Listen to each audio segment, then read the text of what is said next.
आज रात्रि की कहानी है श्री लाखा जी, जो भक्तमाल से ली गई है। निम्न प्रकार है। श्री लाखा जी। भक्तवर श्री लाखा जी मारवाड़ के अंतर्गत मुरुधर खंड के निवासी थे। भजन का ऐसा प्रभाव था कि बड़े बड़े राजा महाराजा आपके आज्ञाकारी थे। आपका श्री राम नाम में अविचल विश्वास था तथा भगवत भक्तों की चरण रज को सिर पर धारण करने का दृढ़ नियम था। श्री जगन्नाथ जी का दर्शन करने घर से दंडवत यात्रा करते हुए आप उनके द्वार पर पहुँचे। भगवान ने अपने दास की सहायता की तथा इनकी इस भक्ति से की प्रशंसा की और कन्या के विवाह के लिए हुंडी कराकर भेजा। जैसे गंदा नाला श्री गंगा जी की धारा में मिलकर गंगा रूप हो जाता है और उसका नाम बदल जाता है, उसी प्रकार वानर वंश में उत्पन्न होकर भी श्री लाखा जी परमहंसों के वंश की कमनीय कीर्ति, पावन पुण्य, ज्ञान, साधन, भजन एवं भक्ति भाव में हिस्सेदार हुए। भक्त श्रेष्ठ श्री लाखा जी का संक्षिप्त परिचय इस प्रकार है। श्री लाखा जी मारवाड़ के वानरवंशी थे। इनकी जाति के लोग राज दरबार में नृत्य गान कर आजीविका चलाते हैं। ये नित्य साधुओं की सेवा करते थे। जब संत सेवा ये कर रहे थे, उसी समय बड़ा भारी अकाल पड़ा। लोग भूखों मरने लगे। तब कंठी माला और तिलक धारण करके बहुत से नास्तिक आस्तिक लोग आपके यहाँ आने लगे। इन सब का भरण पोषण कहाँ से, कैसे और कहाँ तक करें? अंत तो गत्वा बहुत सोच विचार कर इन्होंने यह निश्चय किया कि इस स्थान को छोड़कर कहीं अन्यत्र चल कर रहें। इनके इस निश्चय को जानकर भगवान ने इनसे स्वप्न में कहा, लाखा जी, ध्यान देकर सुनो, अन्यत्र जाने का विचार न करो। हमने एक उपाय कर दिया है। तदनुसार तुम्हारे पास एक गाड़ी भर गेहूँ आएंगे और एक भैंस आएगी। जब गाड़ी भर गेहूँ आ जाए तब उन्हें कोठी में भर देना और उसके ऊपर मुख को बंद कर देना। उसमें से निकालने के लिए नीचे का मुंह खोल देना। उससे आवश्यकता अनुसार अधिक से अधिक गेहूँ निकलेंगे। उन्हें पीस कर रोटी बनवाना और भैंस के दूध को जमा करके मथ लेना। जो घी निकले उससे रोटियों को चुपड़ लेना और छाछ के साथ सबको भोजन कराते रहना। इतना सुनने के बाद श्री लाखा जी की आंखें खुल गईं। उन्होंने स्वप्न में प्राप्त भगवान की आज्ञा अपनी धर्म पत्नी को सुनाई और कहा कि यह तो हमारे मन की भावती बात हो गई। स्थान छोड़कर कहीं दूसरी जगह जाने की आवश्यकता नहीं है। प्रातःकाल होते ही गेहूँ भरी गाड़ी और भैंस आ गई। इन्होंने भगवान की आज्ञा के अनुसार उसी रीति से साधु संतों की सेवा की और अनेक प्रकार से उन्हें प्रसन्न किया। गेहूँ भरी गाड़ी और भैंस श्री लाखा जी के घर कैसे आई, उसका वर्णन इस प्रकार है। श्री लाखा जी के निवास स्थान से कुछ दूर पर एक गांव में सभा हुई और उसमें यह निश्चय हुआ कि अपने परिवार का अपना जो एक भाई धनहीन हो गया है, उसके लिए चंदा किया जाए और धन का संग्रह करके उसकी सहायता की जाए। इस प्रस्ताव के पास हो जाने के बाद एक सज्जन व्यक्ति ने उठकर सभा में कहा कि हम लोगों ने स्वार्थ के भार को तो चुका दिया, परंतु इससे पारलौकिक लाभ संभव नहीं है।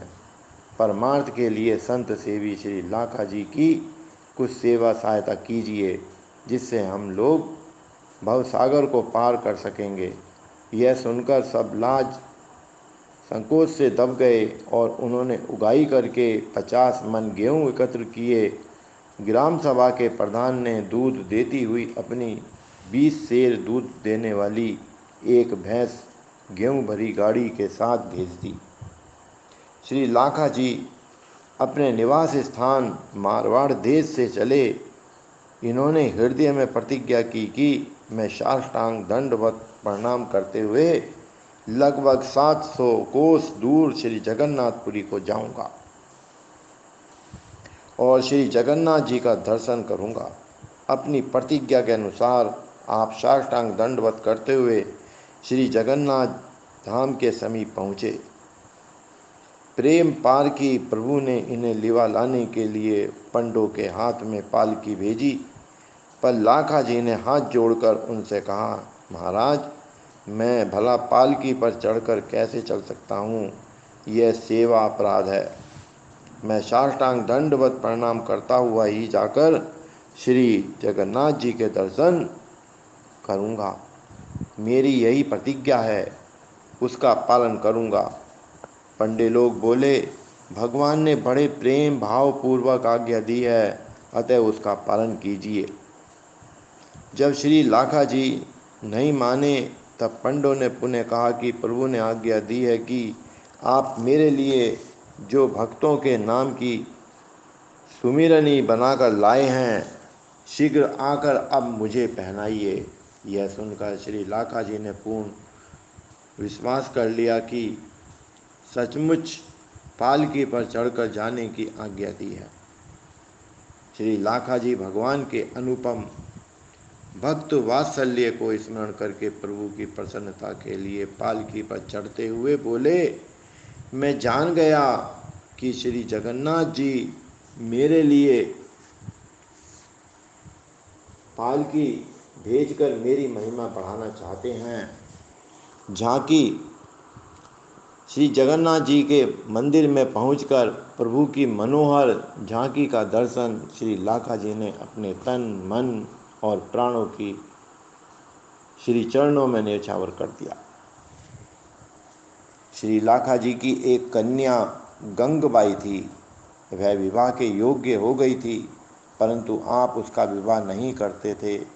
वे अपने मन में सोचते थे कि मेरे पास जो भी धन है अथवा आता है वह सब भगवान और भक्तों का है, उन्हीं की सेवा के लिए उसे कन्या के विवाह में कैसे लगाऊं? श्री जगन्नाथ जी ने श्री लाखा जी से कहा कि तुम अपनी लड़की का विवाह करने के लिए मुझसे धन ले लो और उसका विवाह कर दो। परंतु श्री लाखा जी के मन में यह बात ठीक नहीं जची। पुरी में कुछ दिन निवास करने के उपरांत आप अपने घर के लिए चल दिए। प्रभु से विदा मांगने से इस संकोच से नहीं गए कि प्रभु कुछ देंगे।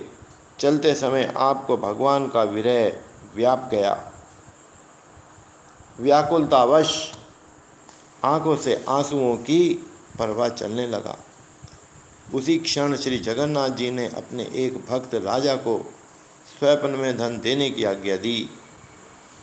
उसने रास्ते में चौकीदार बैठा दिए और श्री लाखा जी के आने पर उनसे प्रार्थना करते हुए कहा कि स्वप्न में मुझे आदेश हुआ है, अतः अब आप अधिक हट न कीजिए, धन ले लीजिए। ऐसा कहकर उसने हुंडी लिख दी। श्री लाखा जी ने उसे ले लिया। इस प्रकार श्री लाखा जी 1000 रुपये की हुंडी लेकर अपने घर को आए। उन्होंने उनसे 100 रुपये केवल कन्या के विवाह में लगाए और शेष धन से संतों को निमंत्रण देकर उन्हें भोजन कराया। उनका अनेक प्रकार से सत्कार किया। ओम जय सद्गुरुदेव, जय सद्गुरु माता।